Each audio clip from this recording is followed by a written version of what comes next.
আজ শেয়ার করব আমার মায়ের হাতের অথেন্টিক রান্নার রেসিপিতে লাউয়ের পাতায় কই মাছের ভর্তা। লাউ শাক বেছে ধুয়ে পরিষ্কার করে নিয়েছি। ভর্তাটা বসা বা নিরেশ ভাতে করতে হয়, এজন্য ছড়ানো একটা পাতিলে যতটুকু চাল নিব তার দ্বিগুণ পরিমাণে পানি দিয়ে দিতে হবে। মশলার জন্য নিয়ে নিব কাঁচামরিচ, শুকনা মরিচ, জিরা ও রসুন।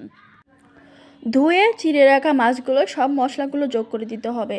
দিয়ে দিব লবণ, হলুদ, বাটা মশলাটুকু, সাথে দিতে হবে খাঁটি সরিষার তেল। এইবার পালা মাখানোর। যত ভালো কষলে কষলে মাখাবেন মাছের মধ্যে তত ভালো মশলাটা ঢুকে যাবে। ভাত প্রায় হয়ে এসেছে। ভাতের উপরে শাকগুলো ছড়িয়ে দিতে হবে। তারপর দিয়ে দিব মশলা মাখানো মাছগুলো ছড়িয়ে দিতে হবে যেন ভালো করে সিদ্ধ হয়। আবার উপরে শাকের আরেকটা লেয়ার দিতে হবে। এভাবে ঢাকনা দিয়ে রেখে দিব 15 থেকে 20 মিনিট। পারফেক্টলি কুক হয়ে গেছে। এবার মাছ ও শাক উঠিয়ে কাঁচা পেঁয়াজ ও লবণ দিয়ে ভর্তা করলে সুস্বাদু খাবারটি রেডি। এমন অথেন্টিক রেসিপি পেতে চ্যানেলটি সাবস্ক্রাইব করে পাশে থাকবেন।